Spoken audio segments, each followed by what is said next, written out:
Bom dia, começa agora mais um InfoMoney na Bolsa nessa terça-feira, dia 19 de abril. Ontem, se o dia se mostrou de correção no mercado após a aprovação do pedido de impeachment da presidente Dilma Rousseff na Câmara dos Deputados, hoje a Bolsa já mostra um otimismo renovado. Na pauta ficam aí destaques com as altas das bolsas internacionais e também o desenrolar do processo de impeachment por aqui, que vem ganhando força.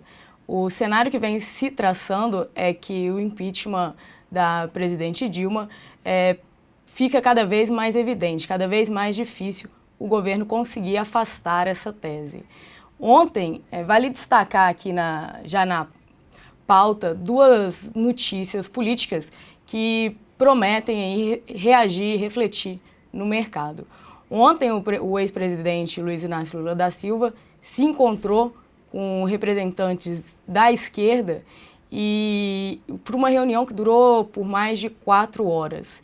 E saindo desse encontro, alguns aliados do presidente teria dito de que se a Dilma for afastada do cargo, o que poderia ocorrer na votação que deve acontecer no dia 11 de maio, segundo o Renan Calheiros, presidente do Senado, falou ontem, estimando que a primeira fase do processo de impeachment deve sair até o dia 11 de maio, se a presidente Dilma for afastada nessa votação, ficaria cada vez mais difícil para o governo. Ela não teria mais volta, segundo o ex-presidente Lula. Vale lembrar que essa votação do pedido de impeachment tem 3 fases. A primeira fase ocorreria até o dia 11 de maio, como apontado já pelo Renan Calheiros, e a próxima fase poderia ocorrer até julho. Mas nesse período precisaria sair uma decisão dentro de 180 dias, senão a presidente retomaria ali ao cargo de presidente. Desse encontro, eu tenho aqui outros destaques. O Lula se reuniu com o presidente do PT, o Rui Falcão, o Guilherme Boulos, o coordenador do MTST, que é o Movimento dos Trabalhadores Sem Teto, Gilmar Mauro, o líder do MST, e o prefeito de São Paulo, Fernando Haddad. No encontro, os participantes comentaram que o Lula teria mais escutado do que propriamente falado as suas ideias. E nesses argumentos, uma das frases aqui de destaque é do Boulos, que colocou a necessidade de construir uma mobilização de forma sistemática contra o golpe. Segundo o Rui Falcão, presidente do PT, a conversa teria sido mais para fazer um balanço do que aconteceu no domingo e pensar no que eles vão fazer. Já o Gilmar Mauro, do MST, a exemplo de Boulos, propôs uma agenda de mobilização com nova palavra de ordem para reverter a situação no Congresso. Moro ainda comunicou que não há chance do governo Temer e Cunha andar, não haveria nenhuma chance disso andar. E nas palavras aqui do Lula também, vale destaque uma avaliação que ele fez como remota as chances de impedir o prosseguimento do processo de impeachment no Senado. Dentro disso, vale destaque para como está o placar do impeachment segundo os jornais. Nos 3 jornais que têm feito o acompanhamento do placar do impeachment, tanto Folha quanto o Globo e Estado, todas as estimativas apontam que passaria o processo de impeachment na Câmara nessa primeira fase. No placar aqui, a gente tem o Estado apontando 46 votos a favor do impeachment, no Globo 46 e na Folha fala de 48 votos a favor. Todos eles apontam aqui 20 votos contrários ao pedido de impeachment. Vale mencionar aqui que para passar, né, o pedido de impeachment seriam necessários 41 votos, desculpa. Então, no menor deles, aqui na soma, né, que é 46, ainda teria uma margem de 5 votos a favor do impeachment. 41 votos dos 81 senadores senadores da casa. Já para Dilma ser afastada, seriam necessários 2/3 da Câmara para condenar a presidente. O Lula tem uma agenda bem intensa nessa semana também, que vale destaque. Hoje ele vai participar de uma reunião do Diretório Nacional do PT para avaliação do cenário. Na quarta-feira, ele vai prestigiar atos das frentes Brasil Popular e Povo Sem Medo. E também na quarta, o STF deve decidir se ele pode assumir um ministério no governo Dilma. Caso ele não assuma o ministério, o Jacques Wagner volta para a Casa Civil. E, bom, nos destaques aqui políticos também, vale mencionar os avanços que o Michel Temer tem feito. Ele veio para São Paulo ontem e isso foi bem destacado nos jornais nessa manhã. Segundo o Estado de São Paulo, o Temer teria avançado nas negociações para a formação de um ministério.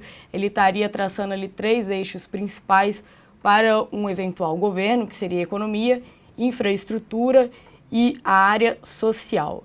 A partir desse tripé, ele pretenderia criar o que ele tem chamado de superministérios, com o efeito de enxugar o tamanho da esplanada, reduzindo ali o número de ministérios. E gestão de transparência terá como prioridade, a gestão de transição do governo terá como prioridade a retomada do crescimento e estabilidade política. No Ministério da Fazenda, que seria um dos principais nomes que o mercado aguarda e que vem especulando, Temer ontem fez uma reunião com o Armínio Fraga e o Aécio Neves. Dessa reunião, ele tentou cogitar o nome do Armínio Fraga, mas, novamente, segundo a Folha de São Paulo, o Armínio Fraga teria negado uma possível ida para o Ministério, mas disse que ajudaria o Michel Temer a indicar um novo ministro. O José Serra, seria cogitado para o futuro superministério da infraestrutura, que poderia abrigar até comunicações. E nos destaques também, ontem a presidente Dilma falou pela primeira vez e adotou um tom um pouco mais sereno quando comparado àqueles ataques que ela vinha fazendo ao vice nas semanas anteriores. O PMDB viu a estratégia da presidente Dilma nesse discurso como de vitimização e eles estão tentando colocar um pouco de água fria nesse discurso de vitimização da presidente. Nessa pauta, vale destaque também ontem, a Tendências Consultorias fez um webcast falando sobre o novo cenário político que vem se traçado. O cientista político deles, Rafael Cortez, comunicou que está cada vez mais difícil realmente o governo conseguir reverter essa situação do impeachment e eles já trabalham com um cenário base de que o Michel Temer siga no comando do Brasil até 2018. O risco do PT num possível governo de Temer seria ali muito baixo na avaliação do Rafael Cortez, dado o número que a gente viu de votos contra o impeachment na Câmara dos Deputados no domingo. E destaque para a avaliação que ele fez também desse novo cenário, de que o principal risco ali do governo Temer seria a agenda Cunha, que teria que ser tratada com muito cuidado, dada a rejeição que o nome de Eduardo Cunha vem ganhando, tanto na população quanto dentro do próprio Congresso. E, bom, de destaques políticos, a agenda bem recheada, mas acho que a gente passou pelos principais pontos. Aqui eu só vou trazer também de destaque o cronograma do impeachment, que isso vai ficar também bem na cabeça dos investidores nesses próximos dias, já que vai refletir no mercado. Então, acho que vale também fazer uma releitura, né, desse cronograma. A denúncia e o pedido de impeachment deve ser lido hoje no plenário do do Senado. Partidos terão até sexta-feira, 22 de abril, para indicar nomes para a comissão especial, com 21 titulares e 21 suplentes. Vai lembrar que quinta-feira é feriado, né? O mercado vai estar fechado e a pauta também política, né, vai estar um pouco mais calma. Mas isso aí volta na sexta-feira, dia 22 de abril, com os partidos já tendo que indicar esses nomes para a comissão. A comissão vai eleger o presidente e relator na próxima segunda-feira, dia 25 de abril. E a comissão terá 10 dias úteis, estimativa de 9 de maio, para apresentar o parecer que será votado até dia 11 de maio e, em seguida, em plenário. Se o plenário decidir pelo início do processo de impeachment em votação com a maioria simples, os 41 senadores, a Dilma é afastada por até 108 dias e tem início o julgamento. O julgamento é comandado pelo presidente do STF e são necessários 2/3 da Casa, 54 senadores, para condenar a presidente Dilma Rousseff. Destaques políticos. A gente para por aqui e agora eu vou também dar destaque para a pauta de câmbio, né? O mercado de câmbio também vem chamando bastante atenção. Hoje a gente vê uma queda do dólar, bolsa subindo, dólar caindo. O Banco Central até o momento não tinha comunicado nenhum leilão de swap reverso. Lembrando que ontem ele também não fez nenhum comunicado, mas por volta das 9h10 anunciou um leilão de 80 mil contratos de swap reverso, que acabou ajudando a trazer a alta que a gente viu do dólar ontem de 2%, jogando a moeda de volta aos 3,60. O leilão trouxe bastante volatilidade ontem, mas hoje o Banco Central não fez nenhum comunicado e a gente vê a moeda mostrando uma queda de mais de 1%. Vamos só fazer uma atualização para ver como que a Bolsa está nessa manhã. Só atualizar aqui as cotações. Às 10 horas e 26 minutos, a Bolsa mostrando uma alta de 0,75%. Um pouco mais amena do que o movimento que a gente vê do Ibovespa Futuro, subindo mais de 1% nessa manhã. O Ibovespa agora está cotado a 53.288 pontos. Entre as maiores altas, a gente vê aqui os papéis ligados a commodities. Hoje o minério de ferro subiu 4,13% no porto de Qingdao, na China, cotada a 62,85 dólares a tonelada. O movimento do minério lá fora também ajuda a puxar os papéis da Vale, que hoje mostram uma alta de cerca de 4% também. Petrobras também subindo mais de 2%, puxada também pelo preço do petróleo. Lá fora, a commodity mostrando uma alta de 1,6%, depois de um dia praticamente no 0 a 0 na véspera após a reunião dos produtores mundiais de petróleo no final de semana. Hoje o petróleo sobe em meio à greve no Kuwait, que ajuda a puxar também as ações e moedas de países emergentes. Nos destaques corporativos, temos aqui como destaque o relatório do BTG sobre bancos. Temporada de balanços, já tem alguns balanços para serem divulgados no final dessa semana, mas vai começar com mais força mesmo na semana que vem, temporada de balanços do primeiro trimestre.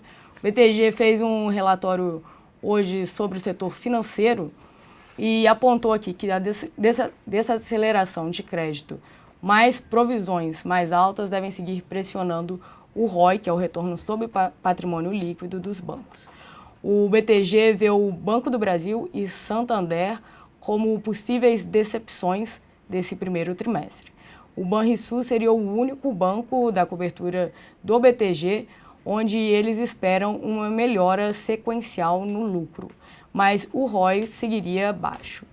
No setor financeiro, excluindo bancos, o destaque positivo deve vir de Cielo e BMF Bovespa. Cielo seguiria como o top pick estrutural do BTG e a BMF como o player preferido para a melhora no sentimento do Brasil. Porto Seguro e Sul América devem ter piora de sinistralidade, mas resultado financeiro ainda deve ajudar o papel. O BTG cortou também hoje o preço-alvo das ações da BRF de R$ 70 para R$ 63, mas eles ainda mantiveram a ação com recomendação de compra. Só que eles tiraram ela da lista das top picks para o setor. Segundo o banco, a recomendação do papel de compra reflete que o papel já incorpora em boa parte as notícias negativas e eles esperam uma melhora a partir do segundo trimestre. Entre os destaques corporativos também, vale menção a Gafisa, que soltou prévia operacional. As ações da Gafisa hoje mostrando uma leve alta de 0,7%. A prévia veio mista no primeiro trimestre, com bons números da Tenda, mais fracos na linha Gafisa, segundo o BTG. A empresa lançou 308,6 milhões no primeiro trimestre de 2016, uma retração de 1,6% na comparação anual. Somente o segmento Gafisa foi responsável por 26% dos lançamentos e Tenda ficou com 74% dos restantes. O Itaú BBA esperava uma reação um pouco negativa do mercado, afetado pelo ritmo de vendas mais baixo e aumento dos distratos no segmento Gafisa. E o Bradesco ressaltou que as construtoras devem continuar mostrando uma melhora no segmento de baixa renda, como foi o caso da Tenda, apesar da menor quantidade de lançamentos e piora das condições macroeconômicas. Entre as revisões que a gente tem de recomendação hoje também, o Itaú BBA revisou a recomendação da Telefônica Brasil, que foi rebaixada para Market Perform, a Sabesp foi elevada para Market Perform e a Alupar rebaixada também para Market Perform. A Uzi Minas foi cortada para Sector Underperform pelo Scotiabank. E finalizando os destaques corporativos, saiu notícia hoje no Lauro Jardim, da coluna do Lauro Jardim, do jornal O Globo, sobre a BR Malls. A maior empresa de shopping centers do Brasil contratou o Itaú BBA para negociar a venda de um pedaço da empresa para o fundo americano Blackstone e outros interessados. Vamos só dar uma olhada como estão os papéis da BR Malls hoje. Ações mostrando uma alta de 2,4%. E só atualizando o Ibovespa, agora subindo 1%, 53.433. Bom, ficamos por aqui com mais um InfoMoney na Bolsa, nessa terça-feira, de mercado reagindo novamente aos desdobramentos políticos. Desejo a todos bons trades e até a próxima.